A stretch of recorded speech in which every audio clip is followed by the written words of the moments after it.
Good afternoon. My name is Derek Dubois, and I'm a first-year PhD student here at the University of Rhode Island.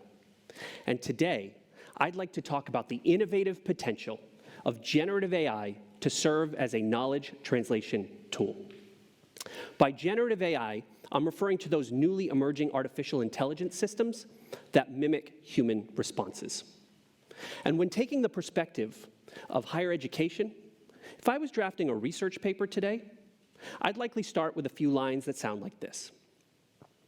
While AI systems excel at generating realistic text, images, even audio and video, there's growing apprehension about its impact on academic integrity, intellectual property rights, and the authenticity of scholarly work. Additionally, there are ethical concerns about the manipulation of data and the potential for bias within AI algorithms. Not a bad start, I hope. Let me let you in on a little secret. I didn't actually write that. Generative AI did. All that I had to do was navigate to a website, give it a simple prompt, and out pops a cogent response that could easily be lifted and shifted into a research paper. Is that plagiarism? Is that co-authorship? Is it something else entirely? Frankly, I still think we're trying to figure some of that out.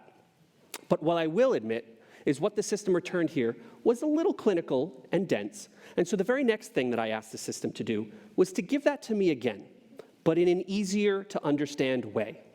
And the system did, responding that AI systems are really good at making text and pictures and sounds that look real. But some people worry about how this might affect honesty in schools and who owns ideas and whether or not scholarly work is real. It goes on from there, you get the idea. The point that I'm trying to make here is that these generative AI systems can tailor their responses to the recipient at their appropriate level. Writer Naomi Klein shares this wonderful anecdote about Australian singer-songwriter Nick Cave. And all you need to know about Nick is that he's got this incredible voice and unique songwriting style. And a fan of his recently went to a generative AI platform and asked the system to produce a song in the style of the artist. And the system did. It went out into the universe of ones and zeros, and it scoured Nick Cave's catalog, and it synthesized a song that when the artist was presented with it, he called it replication as travesty, a grotesque mockery of what it means to be human, only the way that Nick Cave could write it. What this anecdote and the earlier response from generative AI point to is that there is a list of growing concerns. Are teachers going to lose their jobs? Are all students going to start plagiarizing? Is the system riddled with bias to the point that it exacerbates inequality? What about all of this creative and intellectual misuse? I'm sure you've all read stories in the news about individuals receiving fabricated robocalls from the president or other high-up political officials designed to sway elections.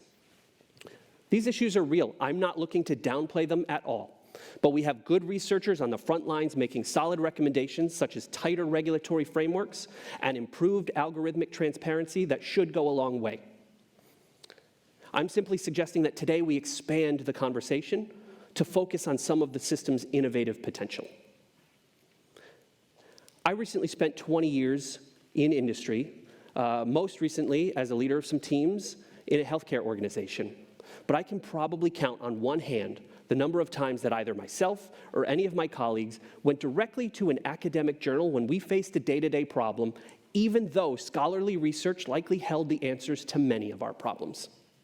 What this points to is a concept that we often discuss in academia called the theory-practitioner gap. And this concept suggests that there's essentially two groups of people. On the theory side, you have academics and researchers who are working out of universities and think tanks forwarding research. On the practitioner side, you essentially have anybody trying to get the job done. If a CEO is trying to determine whether or not to bring their workforce back into the office after a global pandemic, do they consult the research? Do they even know where to find it? If they found it, do they know how to interpret it? Right? So this concept, this theory practitioner gap, essentially suggests that these two groups symbiotically need one another, but they often fail to communicate effectively because they speak fundamentally different languages. I believe the theory practitioner gap can be addressed with generative AI. Let me tell a quick story. At the top, I noted that I was a first-year PhD student. That means that I've essentially moved from the practice side of the equation to the theory side of the equation, right? And I was sitting in my first methods course, and the teacher's at the front of the room, going on about a very complicated subject, the differences between convergent and discriminant validity, right? And in that moment, I'm trying to keep up. I've got my notebook and my pen, almost like I have an abacus off the side of my desk. And imposter syndrome is setting in. Did I really make the right choice leaving the workforce to come back to school? Maybe I'm not cut out for this. But I looked around the room at all of those students who were approximately half my age, and they had panic in their eyes as well. Grad school's meant to be tough. It's okay. Except the kid next to me, slumped low in his chair, in a hoodie, big laptop screen in front of his face. At first, I didn't even think he was paying attention. But then I noticed that he was asking a generative AI platform for the difference between convergent and discriminant validity. And the system was giving him real-time responses that met him at his level. Light bulb moment.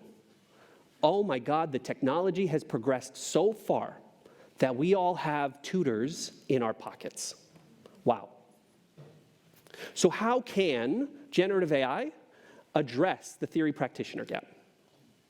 I believe that practitioners should be leaning into this system to ask it their questions and concerns on a day-to-day basis, because the system is powerful enough to go scour the mountain of research that is out there and synthesize in a jargon-free way all the findings that exist so far on a particular topic. I also believe that the system can find within that mountain of research what best generalizes down to the particular circumstance of that individual. Arguably, most importantly, I believe that the system should be able to discriminate effectively between good, rigorous science and pseudoscience.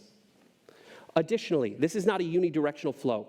I suggest that academics use this system as well to probe as to what are the major concerns practitioners are asking on a regular basis, because it is incumbent on us to ensure that our research is not only rigorous, but relevant as well.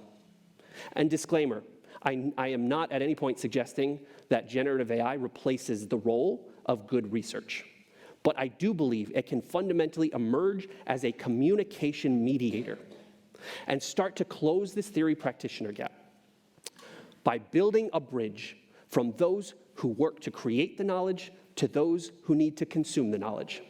And in doing so, I believe we can get a lot more stuff done. Thank you very much for your time.